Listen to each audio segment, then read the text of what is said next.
Good morning. If you haven't plunked yourself down yet, go ahead.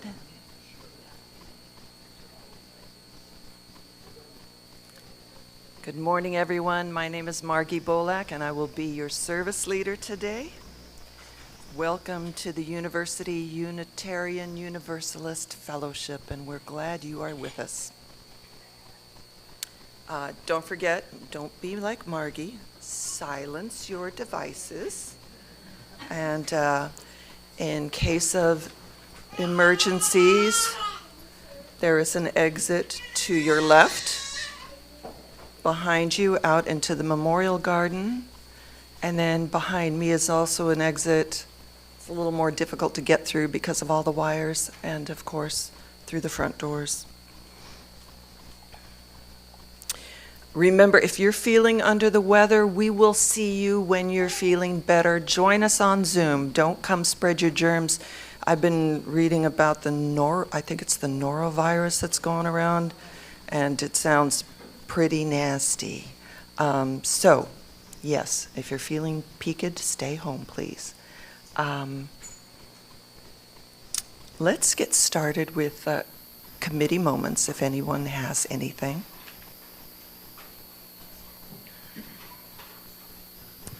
Hi, I'm Janet Levins with Programs. And after service today at noon in the library, we'll be having our next Inquiring Minds session. The topic is neoliberalism. And if you're unfamiliar with this term but interested in socioeconomic inequities, you may still find this very interesting. So I hope to see you there. Hello, everybody. David McElroy. Tomorrow night is the men's group meeting, 6:30. If you've not been there before and want some information, come see me. It's a potluck situation. You can bring your food to share, or you can bring food for yourself. And then we have a discussion and check in. So if you want more information, see me after. February 7th will be women's group are doing a Galentine game night. So say that 3 times fast because I could barely say it one time. And that'll be February 7th at 6:30 over here and at the fellowship. And also I have a dozen eggs for sale for SAC. So I am announcing on the behalf of SAC, the Social Action Committee, they want to make sure everybody is aware that there's a lot of events. This weekend there's a MLK parade starting at noon tomorrow in DeLand. If you're interested, tonight the UU Social Justice organization is having a Zoom meeting at between 7 and 7:30 called Together We Light the Way. And tomorrow there's one where the UUA president at 6 o'clock is speaking on unity and all of that. So I guess see me after for any questions. Oh, there it is. That's the one tomorrow. Hey, real quick, we got somebody said they saw a gray Volvo down the driveway, left their door open, and they closed the door, but they didn't lock it. So if you care, gray Volvo.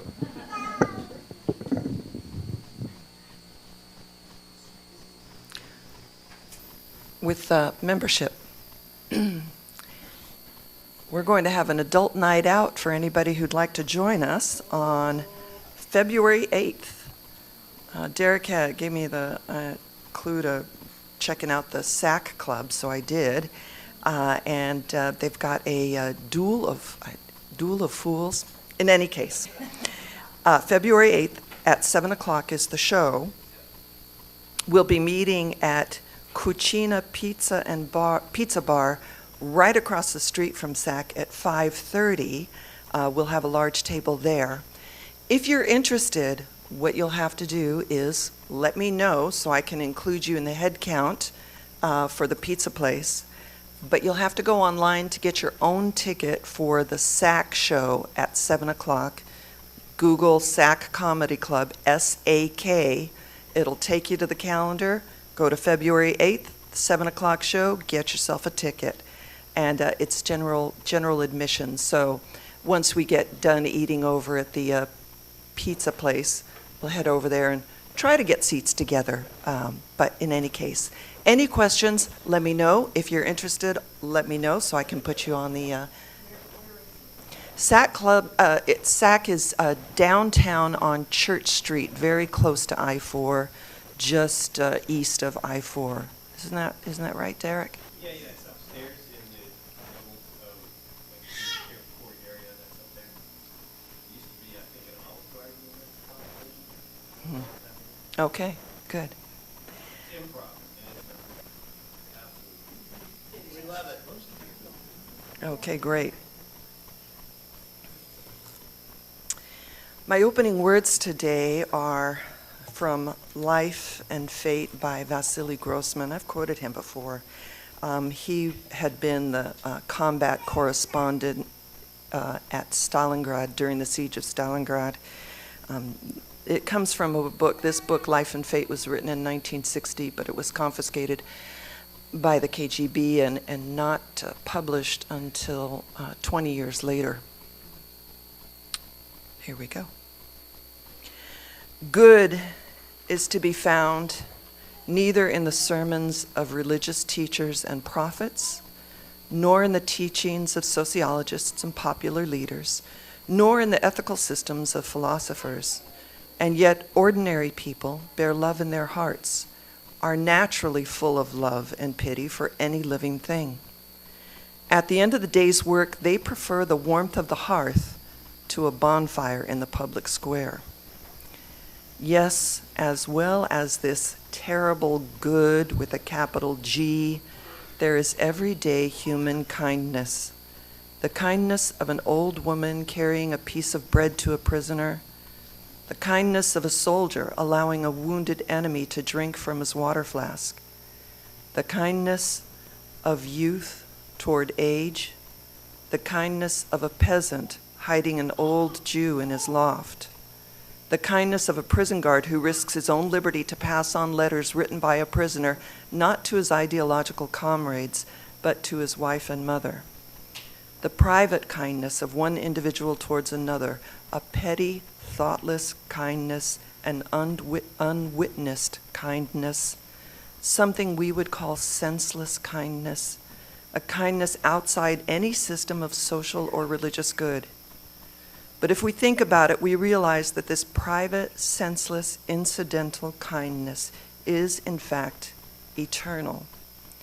It is extended to every living thing, even to a mouse, even to a bent branch that a man straightens as he walks by, even at the most terrible times through all the mad acts carried out in the name of universal good and the glory of states, times when people were tossed about like branches in the wind, filling ditches and gullies like stones in an avalanche.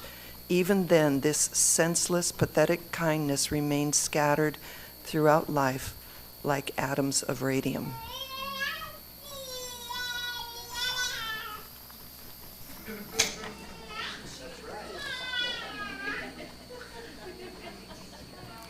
Our opening music is going to be from U2, performed by Inclusion. Yay.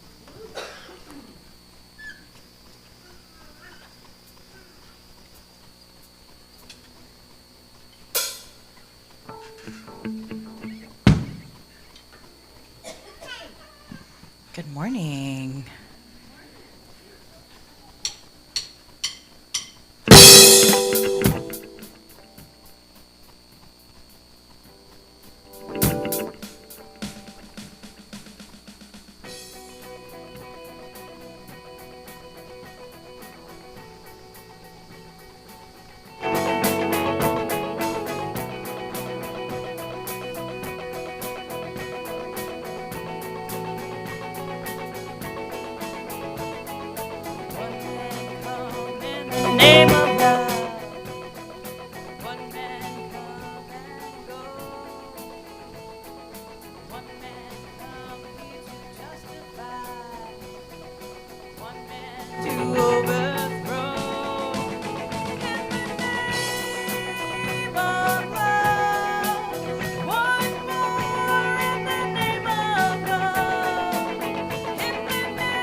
Today our chalice lighter is Eva.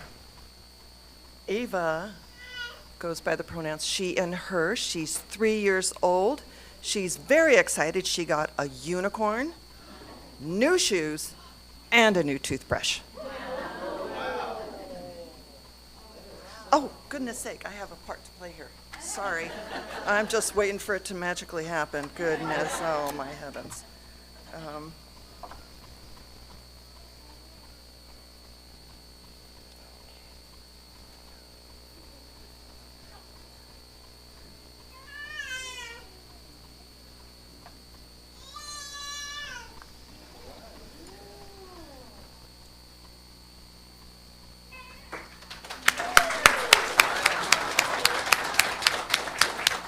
Thank you.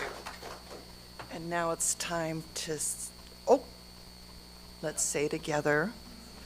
In the light of truth and the warmth of love, we gather to seek, to sustain, and to share. And our weekly affirmation to each other. Love is the spirit of this church, and service is its gift. This is our great covenant, to dwell together in peace, to seek truth and love, and to help one another. And a special welcome to any visitors today. We're so happy you decided to join us, those in person and those online. If you could turn around and say hi to everybody online, we're glad you're with us. If this is just your first or second time here, come a few more times because every service is different. We always have something interesting to offer you. It's time for joys and concerns. If you have any burdens that weigh upon your hearts or a joy that may lift you up that you want to share with us, come on up. And remember, this is going to be on YouTube, so careful as to what you share.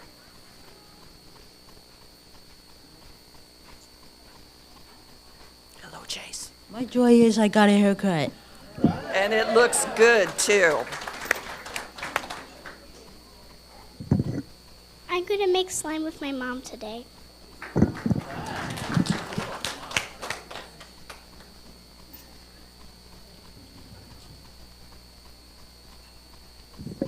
Hi, Caitlin McElroy.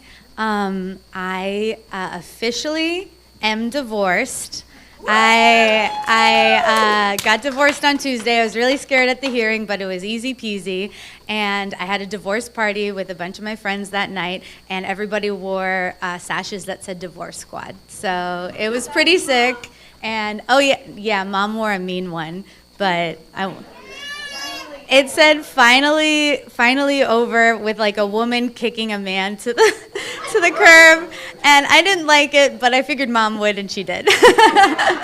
Thanks. Yes. Free at last.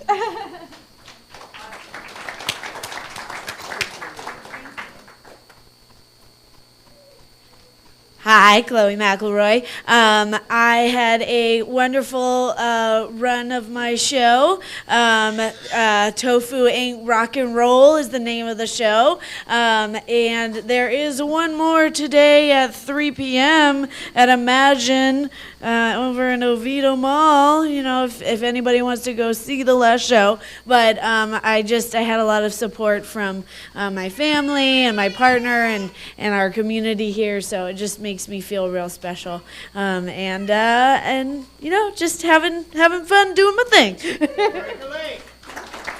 I've seen Chloe perform before, and she is a fantastic actress.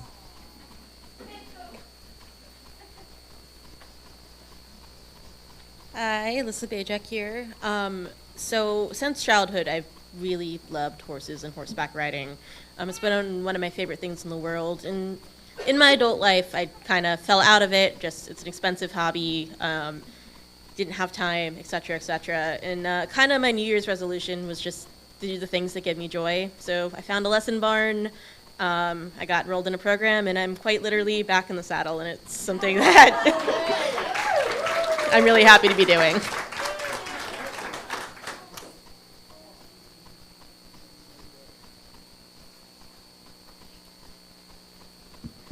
Yesterday, I had the extreme pleasure of attending a women's march in Brevard County. I belong to a group in Titusville. It's called Black Cat Resistance, and we all went and we had a fabulous time, and there was like 500 of us, and it was quite impressive. Only a couple of naysayers. We drowned them out, so that's good.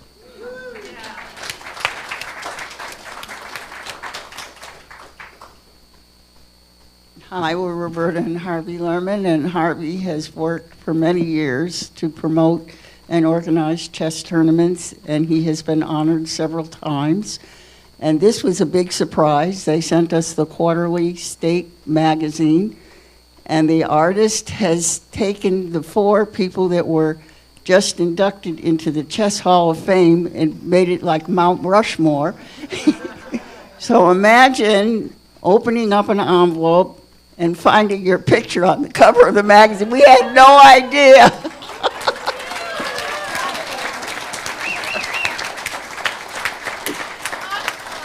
And then, of course, there's a whole page inside about the 4 people that were inducted into the Chess Hall of Fame, Florida Chess Hall.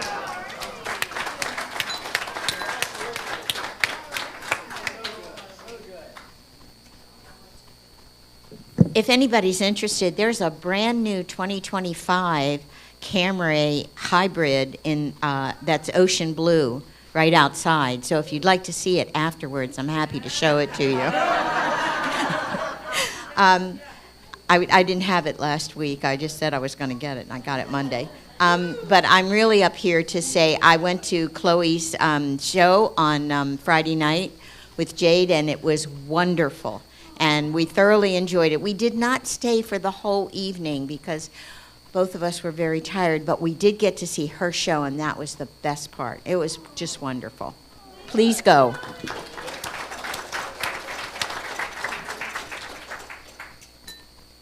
Well, first I'd like to thank Inclusion for reminding me of one of the best concerts I ever went to. My joy this week was I went to a doctor's appointment, and I was in the lobby, and we were waiting to check in, and I happened to talk to the very elderly woman in front of me with a cane, super short hair. Her name was Peg. She was lovely. We sat down in the waiting room and just started to chat because, these days people tend not to chat with just a stranger, and I chose to not get in my phone and have a conversation. And through our conversation, I found out that her father also died on her birthday. And she had some very amazing words of comfort for me and held my hand with the softest hand I have ever felt in my life. And it was something I needed that day, and it was a joy to me because you just never know when that person is going to come into your life, maybe even just for a moment, and can make a huge difference. My final joy is go Commanders.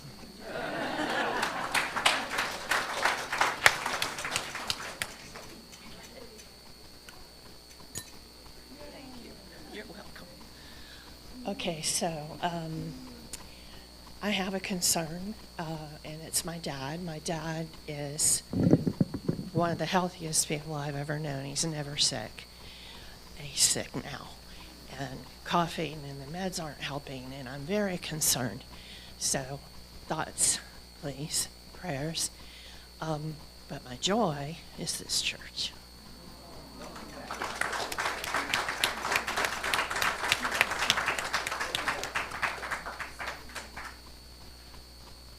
Morning, everyone. Michelle Flores. I had a show last night that I was in and produced and hosted, and it was just a brilliant time, and just very invigorating. So I really had a great time with that.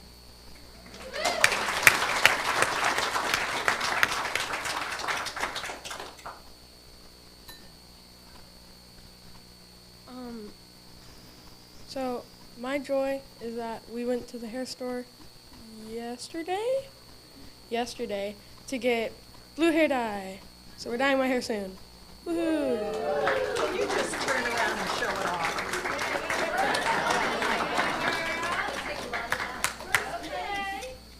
Oh yeah, that exists too. So, also yesterday,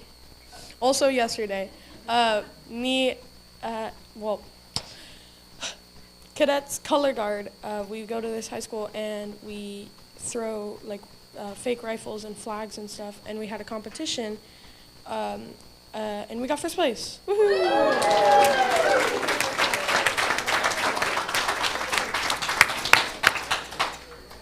And one last joy, it is my joy. It's Ann Packham. Oh my gosh. So I am going to make a long story short. I had a friend who gave me a call Monday morning, medical crisis, got her into the hospital, find out she doesn't have any health insurance. And she's going to need it this upcoming year. And so I tried to work with her.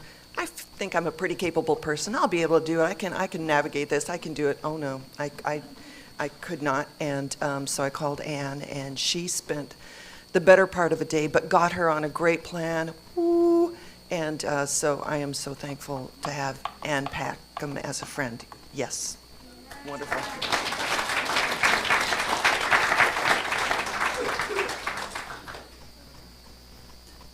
Let's take a moment of silence for the joys and concerns that were shared and those that were not shared.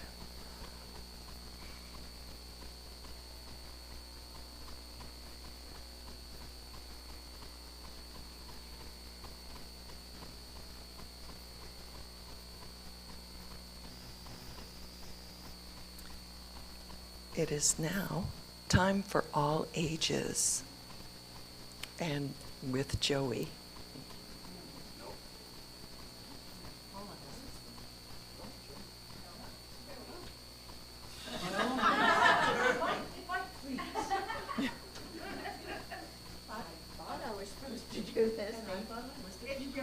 Go ahead, Joey. Go ahead, Joey. See, I was prepared, and she even sat in the front. Oh, well. This comes from our fearless leader, Tay, who will be with us hopefully by the end of this month. Yes, with RE. And it is a fairy tale. In Finland, there is a fairy tale called Raspberry Worm. The story goes as follows. There was once a family that finds a small worm in the raspberries they picked for dinner. The two youngest girls, Anna and Lisa, are happy they found it before it was eaten. The brother Otto does not see what the big deal is in eating a worm would be, and laughs at the idea of eating it or stepping on it. The oldest sister does not see what the fuss is about and would like the worm to go away so they can get on with prepping their dinner. Lisa and Ina scoop up the worm on a raspberry leaf to bring the worm outside. They see a sparrow watching the worm carefully, so instead of leaving the worm to fend for itself, they find a nice secluded spot where the worm will be safe from the watchful bird. The next day, Lisa and Ina are tasked to gather more raspberries so they can turn it into jam for the winter. They travel deep into the woods, where they find raspberry bushes overflowing with fruit.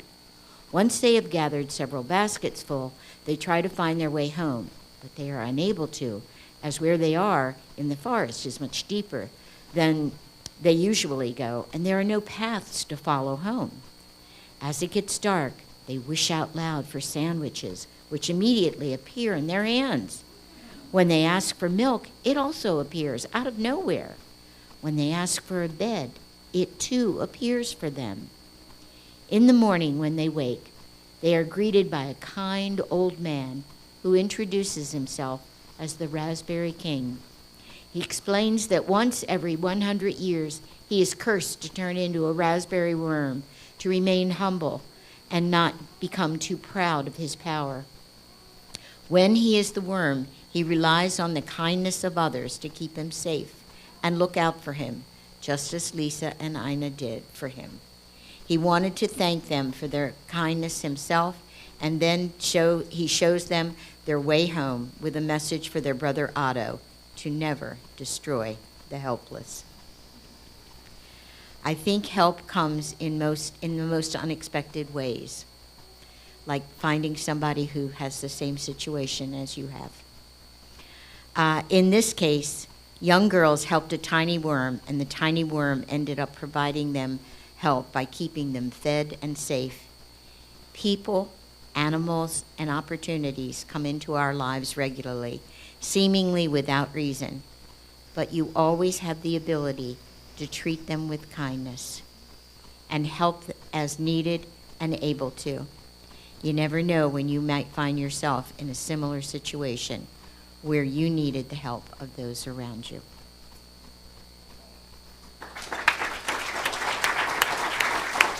Thank you, Joey. It's time to sing our children. Oh, no, it's not. It's time for our children to pass the basket. And remember, 40% of today's collection is going to go to the ACLU. And while we are celebrating our generous hearts, Inclusion will play Rise Up for us.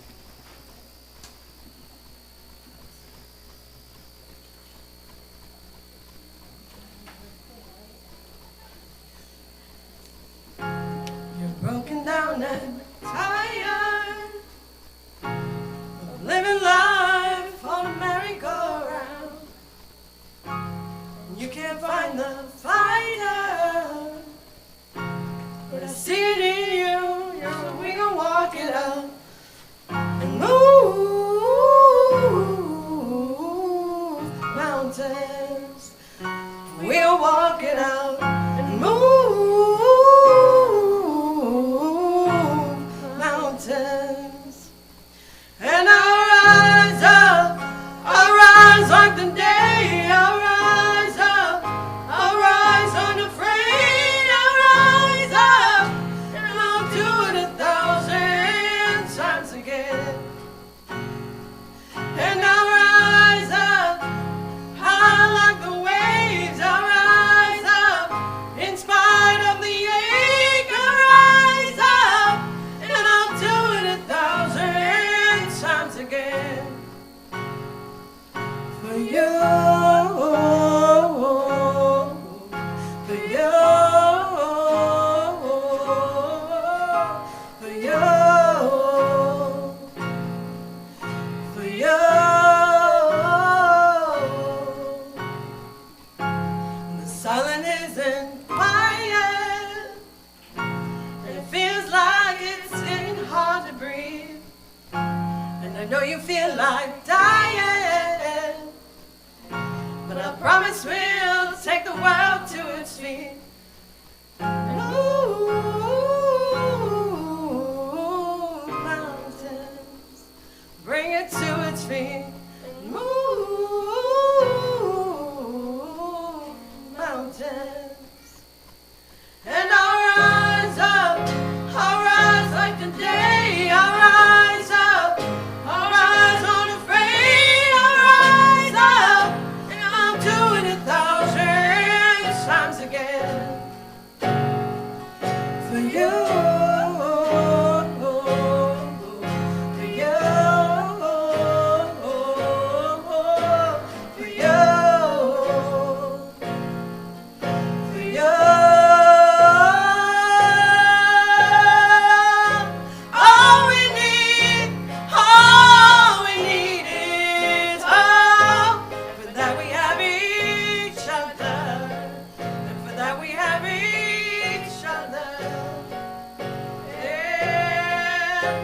We will rise, we will rise, we'll rise up. We'll rise. I'll rise up, rise like the day. I'll rise up, in spite of the ache. I will rise 1,000 times again. And we'll rise up, high like the waves. We'll rise up, in spite of the ache. We'll rise up, and we'll do it 1,000 times again. For you, for you, for you, for you.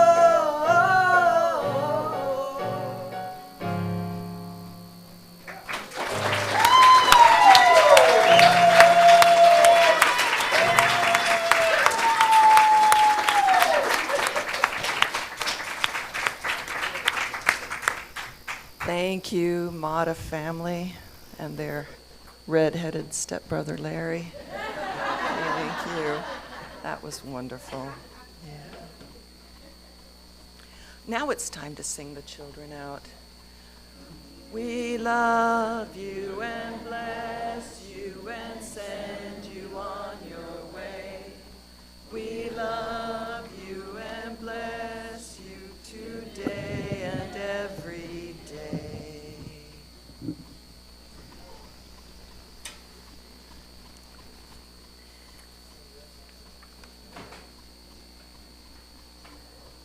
Our speaker today is... Would you like to come up here and share the joke?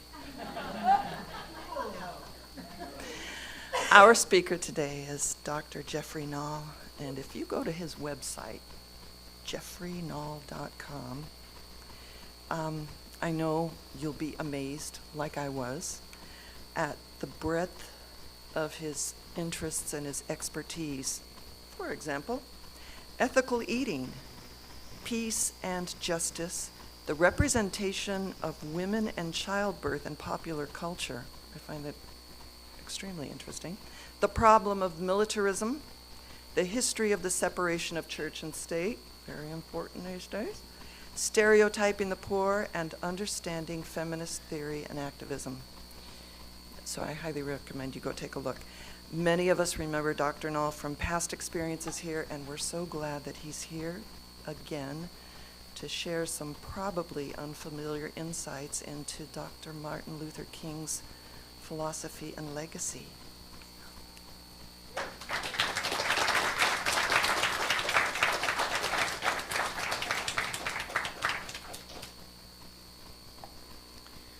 Reverend Dr. King is one of the most revered figures in American history, as you know.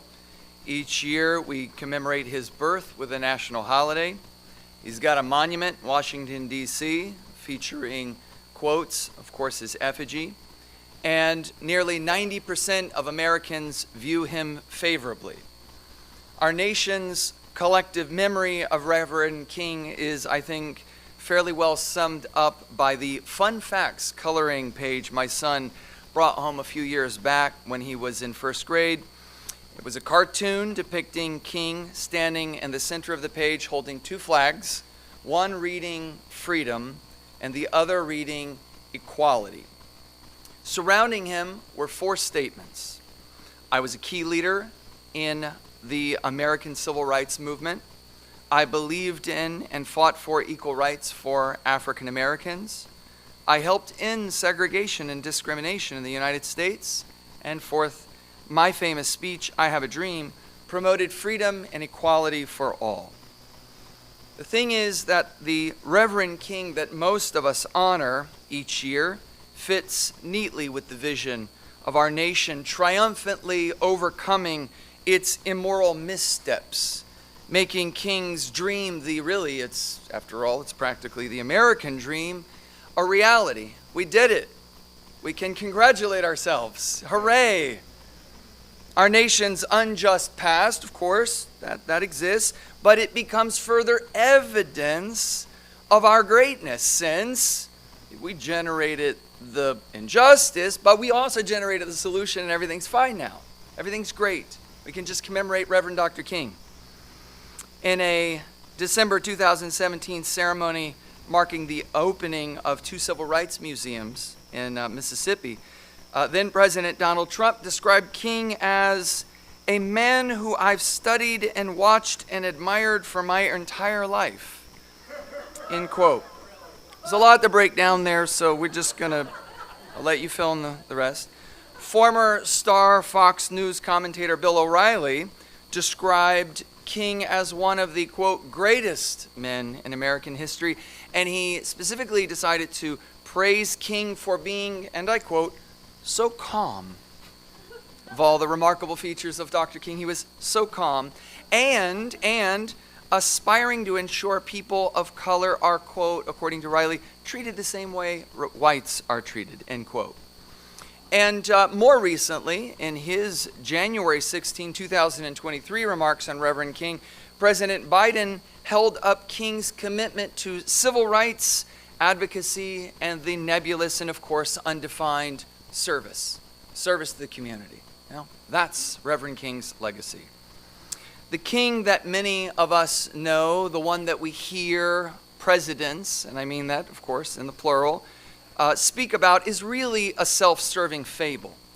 One that is particularly suitable for those with economic and political power, and one that also, by the way, betrays the full vision of a just society that Reverend King sacrificed his life struggling to build. It hollows out his most incisive social critiques, and it dulls and it demeans his prophetic philosophy of social transformation in the service of love. I think it's worth keeping the following in mind. We know that we live in a polarized political age. So I think it's pretty remarkable that President Joe Biden, one of the most historically unpopular presidents, and Donald Trump, one of the equally most historically unpopular presidents, both today, right now, have higher approval ratings than did Reverend King when he died. In fact, they have lower unapproval ratings than Reverend King did when he died. Reverend King's unfavorability rating in August 1966 was 63%. And that unfavorable rating wasn't just based on the white supremacists who weren't down with his campaign against white supremacy. There were lots of people across the political spectrum, even some within the civil rights movement. More on that in just a bit. As of January 2025, Joe Biden is viewed unfavorably by 55% of the public, and Donald Trump is viewed unfavorably by 49% of the public. Now, I think it's worth just a little bit of context, which may seem incendiary to you at this moment, but I hope that you recognize that there's analysis within the analysis, and I hope you just, think about it for a bit as I move forward. King in 1966 was more disliked than is Joe Biden today, right now. Now, Joe Biden has actively armed a military campaign in Gaza that human rights organizations such as Amnesty International and the prominent Holocaust scholar Omar Bartov have deemed a genocide. There are many genocide deniers as it relates to the Holocaust of World War II, and there are presently many who are denying that a genocide is unfolding in Palestine.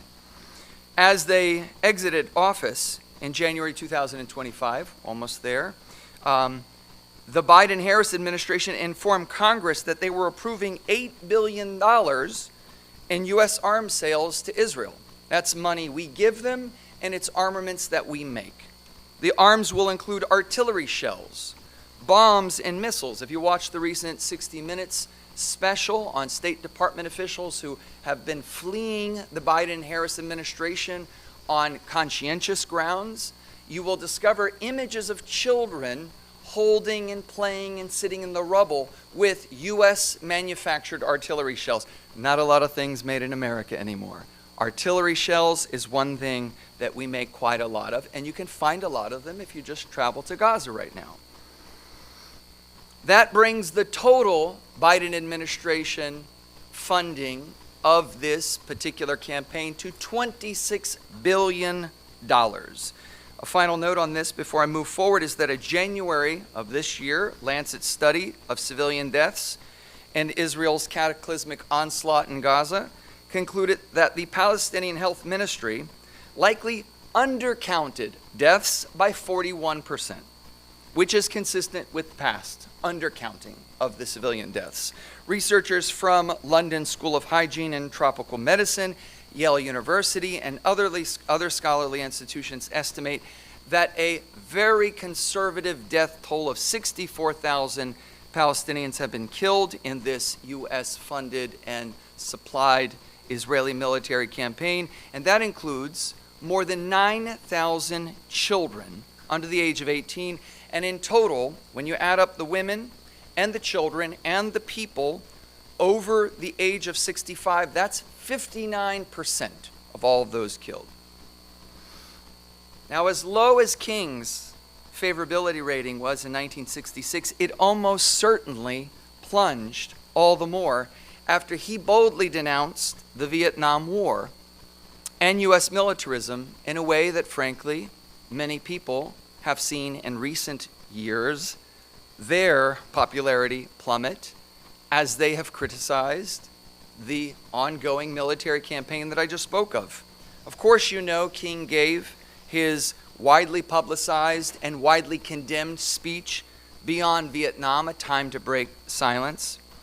King was roundly criticized and even condemned by many in the political and media establishment. You get a sense of this in case you've never heard this before. Here was an editorial published in the Washington Post on April 6, 1967. Washington Post said, Dr. King has done a grave injury to those who are his natural allies in a great struggle to remove ancient abuses from our public life, and he has done an even graver injury to himself. Many who have listened to him with respect will never again accord him the same confidence. He has diminished his usefulness to his cause, to his country, and to his people, and this is a great tragedy. So that is the way that Reverend King was perceived at the time of his death. And I find that again and again and again, the college students that I interact with inform me that they are only taught the Reverend King of the coloring page my son received in first grade. Somebody who fought against segregation. They do not learn that Reverend King recommended, and this is his word, militant, though nonviolent tactics of social change. You get a sense of this 10 days before he was assassinated. He did a Q&A with a rabbi named Everett Gendler, and he was asked whether or not he labeled himself a moderate in the struggle for racial justice. And this is what King said with this precision and clarity we expect of someone committed to reason, integrity, and, frankly, he was a humanities major, but that's another talk. He says, if by moderation we mean moving on through this tense period of transition with wise restraint, calm reasonableness, yet militant action, then moderation is a great virtue with which all leaders should seek to achieve. But if moderation means slowing up in the move for justice and capitulating to the whims and caprices of the guardians of the deadening status quo, then moderation is a tragic vice which all men of goodwill must condemn, end quote. A king was undoubtedly motivated by peace and love. The ethic of love, a love that extended to every human being, including those most difficult to love, including our enemies, because remember, Reverend King, whether you share his faith or not, he was a faithful Christian who loved Jesus' model, which said, your love is shallow unless it extends precisely to those that you find the most difficult to love. If you love only those who do something for you, it's just reciprocity. It's just a good deal. It is how you love precisely those that you find the most difficult that you have the exemplification of that radical and certainly open for debate conception of Christian love. And so King was, of course, inspired by love. But King refused to remain silent about the Vietnam War and the way that many have been refusing to remain silent about the war in Gaza. Regardless of which president is in office, as you recall, MLK was faced with similar circumstances.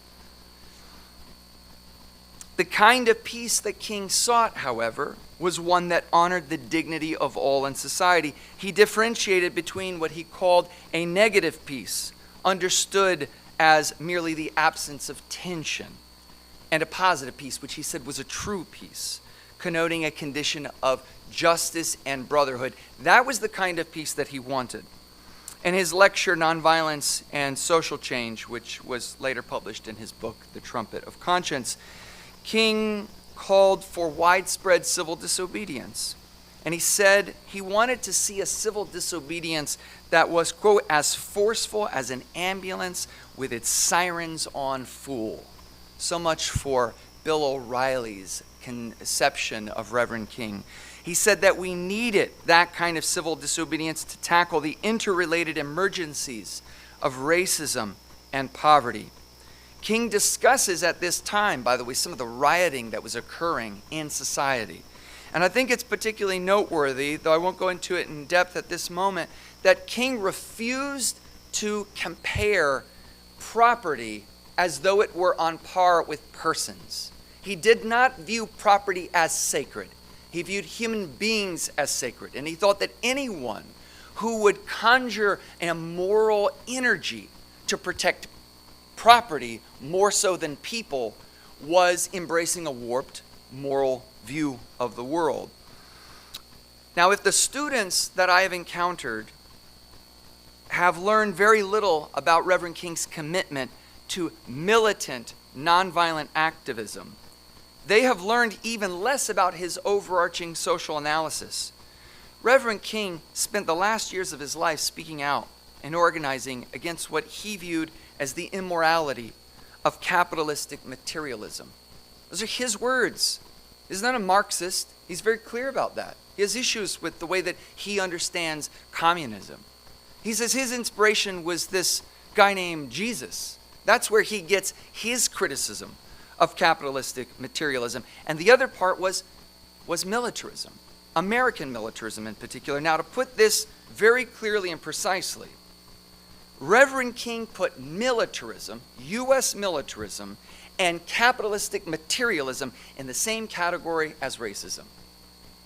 Be honest with yourself. And don't answer the question right now, it's rhetorical, but how many of us do the same? Now, I'm not saying you should. He's a person. He's a man with some ideas. They deserve to be considered, but also interrogated, discussed. We figure out what we think on the other side. But if we're going to honor the man, we might want to honor what he died for. And he died for a belief system which said oppression is not just racism. If you're just focused on racism, but you're not focused on capitalistic exploitation or militarism, as far as he's concerned, you're just joking around. You're not being serious. You don't have a complete analysis. Today, I think we're called to confront the stark realities of not only racism. Frankly, I think we could talk a lot about racism and understand how, for example, the military campaign that our country has presently been supporting, that racism has a lot to do with that, as a matter of fact. Who gets deemed a person? Who is somebody whose life doesn't count? Whose babies count and whose babies don't count? Could you imagine doctors coming in the droves from another country back to their home country, to the U.S., and saying, do you know that I went to this hospital in this other land and they were shooting children in the head? There were sniper wounds in the head? Because that's what doctors are coming back and reporting what is occurring in Gaza. Maybe they're lying. Maybe it's propaganda. We can interrogate it, but these are credible, credentialed physicians who've been telling us this for months. So I think we might consider possibly the way in which racism is helping to inform our way of thinking about it. Or perhaps Reverend King's reminder that his primary commitment was not to partisan political loyalties. He was primarily, of course, he was convicted of his Christian faith, but to principles of love and justice, wherever that took him. If it took him in opposition of LBJ, then so be it. But he was going to remain committed to his moral principles above all else. This is a much more difficult king to contend with than the sort of happy coloring picture that we get. On April 4, 1967, exactly 1 year before his death, Reverend King delivered, of course, his boldest and most publicized address beyond Vietnam, where he called for the United States to withdraw from Vietnam and begin a radical revolution of values by channeling the millions of dollars spent on war to address the dire needs of this nation's poor. King contended that the giant triplets, quote, of racism, extreme materialism, and militarism end quote. They reinforced one another. That's why you cannot just deal with one of them. Reverend King came to this conclusion after observing that millions of black people remained in dire conditions, even as important advances were being made in his crusade for civil rights, including the ending of segregation and the expanding of voting rights. Even at that time, he realized it was insufficient.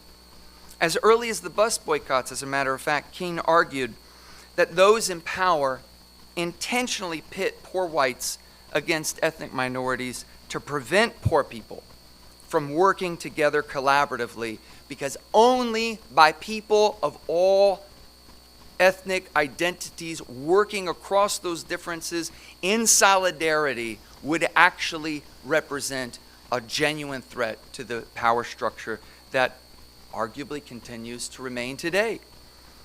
Ask yourself how many people in the public sphere today are genuinely trying in good faith to unite poor people of all walks of life and bring them together to work collaboratively toward their common benefit. How many people? Much more energy is being put into pitting people against each other, because that is how the status quo has always been maintained. Our existing centers of power and economic reward, they incentivize this polarization, because solidarity is now and has always been a threat to concentrated power and privilege. Martin Luther King, never forget, was a man who sat in a Birmingham jail fearing for his life and empathizing with his captors, having a conversation with the cops who threatened his well-being, saying, "You guys should be out there with us. You guys can hardly, afford your life. You got no money. All you're living on is a sense of racial superiority.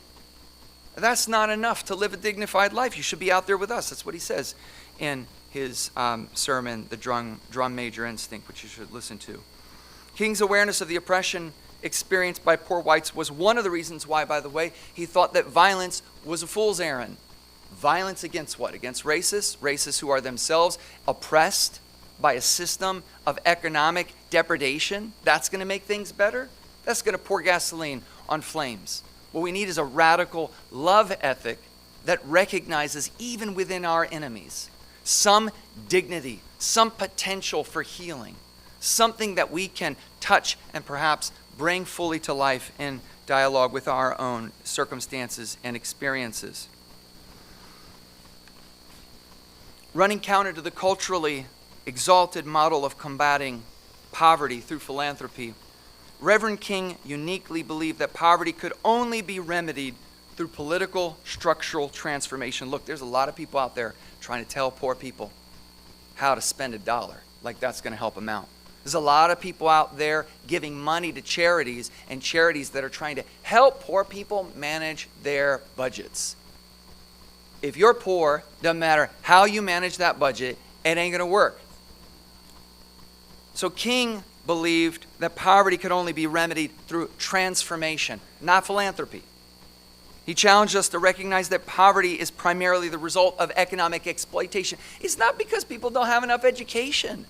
You're working at Starbucks, you are making a company millions. How many, every hour a Starbucks employee works, they get paid X number of dollars? How much money are they making for that company? The problem is not a lack of education. The problem is they're not having part of that profit shared with them. King reminds us of this. In his 3 Evils speech, he said the way to end poverty is to end the exploitation of the poor, end quote. It's pretty simple. We got all these very impressive structures and people who are in fact employed. I'm not putting them down. They often do really good work, well intended, to try to help poor people. But ultimately, it is a system that generates these conditions, according to King. Attempting to solve the problem of poverty by exclusively teaching poor people how to improve themselves, how to better manage their financial resources, is a bit like teaching black boys and men to learn how to navigate white supremacy by, good advice like just don't wear hoodies, stay out of the wrong neighborhood. Maybe we should tell women that they could combat sexist harassment if they could just maybe watch what they wear. And if we find those things offensive, how come we're not offended when poor people who work for a living are being told how they should balance their budget, or if they would just go back to school These kinds of suggestions fail to address the root of the problem, and they simply blame the victim. Enough is enough, right? It's no less dehumanizing to tell a working person to deal with their poverty by pinching their pennies. Now again, these are debatable ideas. We can have dialogue. We can agree to disagree at different times. This man died for these beliefs. Give him more than a monument. Give us more than a day off. Give us more than a coloring book portrayal of the man. Let's have some fruitful discussion. Let's consider what he fought and what he died for. And on a final point, this militarism thing. King is well known for his nonviolence and his civil disobedience to achieve the objectives of racial equality, but very few appreciate that King insisted that nations were also morally obligated to renounce the use of violence to achieve their objectives. You may think that's unrealistic. He used to think it was unrealistic. It was later, after his college life and through his own maturing intellectually, that he came to arrive at the conclusion that with nuclear weapons and with the potency of contemporary warfare, he ended up concluding that nonviolence was as necessary internationally as it was interpersonally. Again, it's debatable. We could discuss it. We could agree to disagree. We could say, well, all right, that's a nice idea, so he's a pacifist, but this, but that. But let's talk it out. Let's talk about those ideas. In his 1967 Christmas sermon on peace, King argued that nonviolence should also be deployed in, quote, all areas of human conflict, including international affairs. And beyond Vietnam, he said, this business of burning human beings with napalm, I should just, as context, keep this in mind as I share this quote. Let's see. The number of Hamas fighters who have been killed thus far is equal to those that have been recruited, according to the Biden-Harris administration. So the number of total Hamas fighters that has been reduced or eliminated is equal to the number that have joined, minus, of course, some 64,000 total people, 9,000 children, 59% of the, and again, these are the most conservative figures. Many scholars think that we're going to be looking at a couple 100,000 dead because you've obliterated a place. You've wiped it off the map. You've committed what Amnesty International, Human Rights Watch, many scholars of the Holocaust say is a textbook case of genocide. So of course it's going to be greater than that. Number of militants defeated, ultimately, it's about the same. So what does King say about Vietnam? The business of burning human beings with napalm, of filling our nation's homes with orphans and widows, or injecting poisonous drugs of hate into the veins of people normally humane, of sending men home from dark and bloody battlefields physically handicapped, psychologically deranged, cannot be reconciled with wisdom, justice, and love. So I'll conclude by saying the following. Reasonable people of even shared moral commitments and values are inevitably going to disagree on plenty of issues. How we assess political affairs, how we assess one potential president compared to another, the political calculations we make when we go to the voting box. These are not always so clear-cut and black and white decisions for us to make. Each of us, as it relates to King, of course, is not only entitled, but I think ultimately obligated to scrutinize his arguments, his analysis, his claims. He is, like the rest of us, mere mortal, fallible person. But we dishonor his life. We, I think, profane it and his work when we conveniently exalt pieces of his project, the pieces that, already fit quite nicely with who we think we are and what we already believe in. What's easy, what requires virtually no effort from us, what requires no reconsideration, no second analysis of our presumptions. But if King is really someone remarkable, if he did something really truly impressive, if he was more than just a man who could give a beautiful speech, if he had some depth and some conviction, then maybe he deserves more than idle lip service. King was, after all, a perspicacious student of ethics, of religion, of history, and current affairs. He also risked and he ultimately lost his life in nonviolent struggle to achieve a more just, loving world. The least I think we can do is give his ideas a fair hearing, and we might just be the better for it.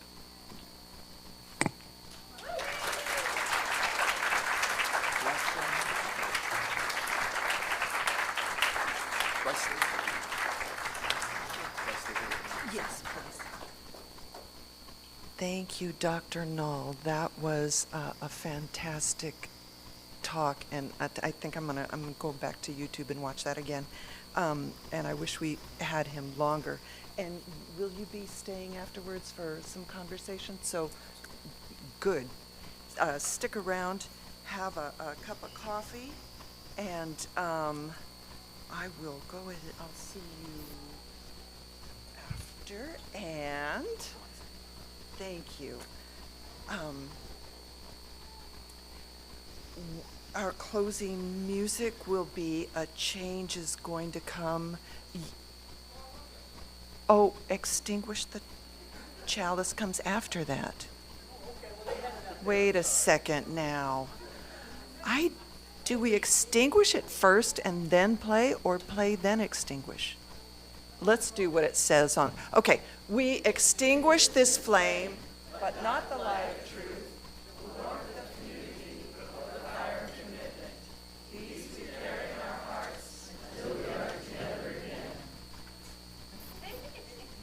It was already out there.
Somebody keep telling me, don't you be hanging around.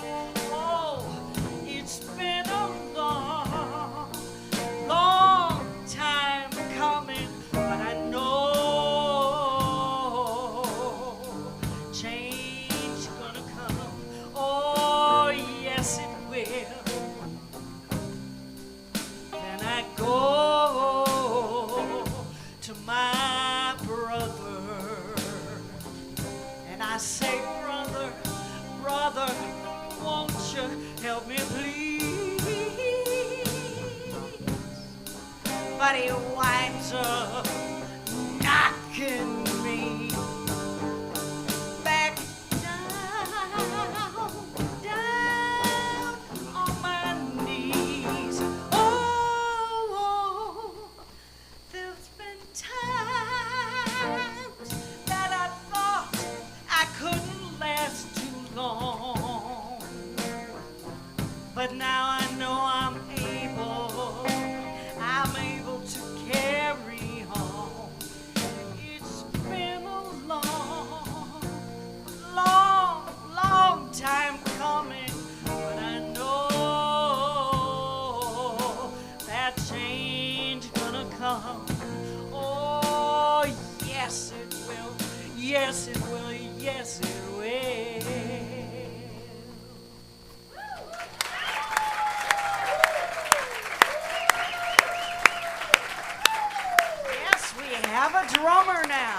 Thank you, Marilyn and inclusion. My closing words are from Alan Alexander Milne, author of Winnie the Pooh stories. Since yesterday was his birthday, and if he had beaten old age, he would have been 143. Here is Edward Bear coming downstairs now. Bump, bump, bump on the back of his head, behind Christopher Robin. It is, as far as he knows, the only way of coming downstairs. But sometimes he feels that there really is another way, if only he could stop bumping for a moment and think of it. And then he feels that perhaps there isn't. So, just because something has always been done doesn't mean it's right or necessary. Listen to your instincts. This is me talking now, not Alexander Milner. They're often trying to tell you something important. Amen. May it be so. Stick around for coffee and get to talk to Dr. Nall some more and hear some of his wonderful insights. Thank you, everyone.